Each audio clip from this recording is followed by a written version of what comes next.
from Georgia, Mr. Clyde, for 5 minutes.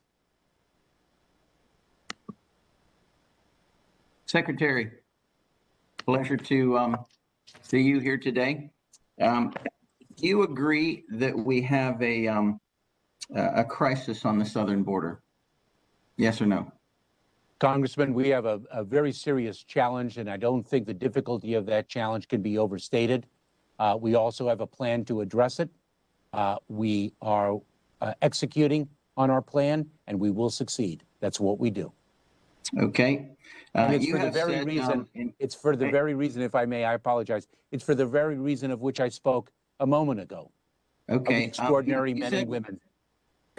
Mr. Secretary, you said that to Congressman Swalwell, you said that you consider COVID to be a threat to our homeland, and a serious threat, I assume. Is that correct? Congressman, the pandemic is a threat not only to our country, it is a threat that we are tackling like never before. Okay. It's a threat throughout the world. All right, but thank you. Congressman Swalwell's question, I think, spoke to biological threats writ large, something that we in the Department of Homeland Security have historically addressed, thanks to Congress and the creation of an office that is specifically focused on it. Do you agree that U.S. citizens must present a negative COVID-19 test taken within 3 days to enter the country after flying internationally? Do you agree with that statement? Yes or no? I believe we require a negative test for individuals traveling internationally. Okay, great. Yet there are thousands of foreign nationals that cross our borders and that are released into our communities without us knowing if they've had a COVID-19 test or not, whether they test positive or whether they test negative. So there appears to be a more lenient standard for foreign nationals crossing our border illegally than for American citizens. So why is that? That is not true. What do you mean it's not true? It's unequivocally not true for the reasons I've expressed.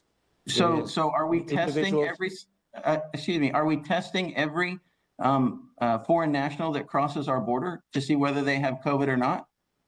It is our policy, as I have articulated before, Congressman, it is our policy to test individuals who are apprehended in between the ports of entry, to test them, and if in fact they test positive, to quarantine them.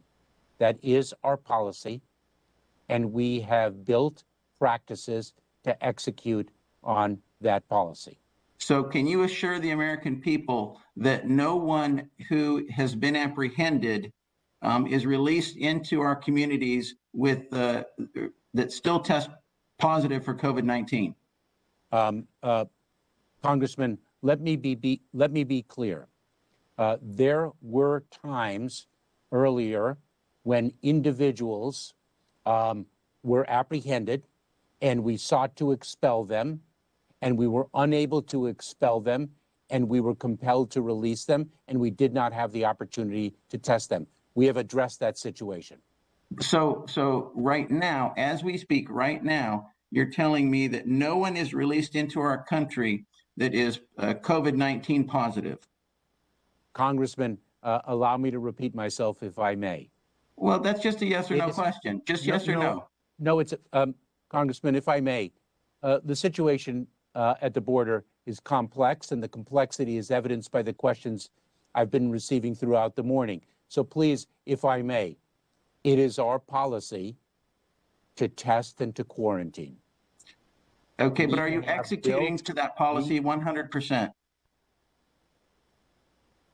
We are doing the best we can to ensure that the policy is executed 100% of the time.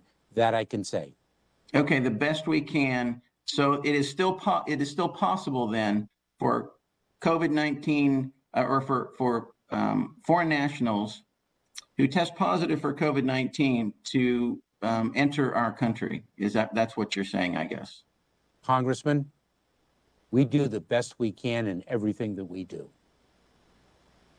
Okay. All right. Since the Biden administration took office, thousands of people have been released into the border communities. According to media reporting, since January 25th, 2021, at least 108 migrants tested positive for COVID-19 after being released into Brownsville, Texas community, where they proceeded to travel to cities throughout the United States.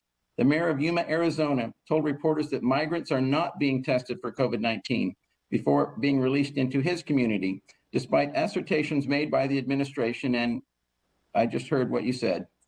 So is it the federal government's job to enforce our laws and not burden states with a public safety crisis resulting from federal policies? Congressman, it is our responsibility to enforce federal law. And the situations of which you spoke are precisely the situations that I provided in my answer to your prior question.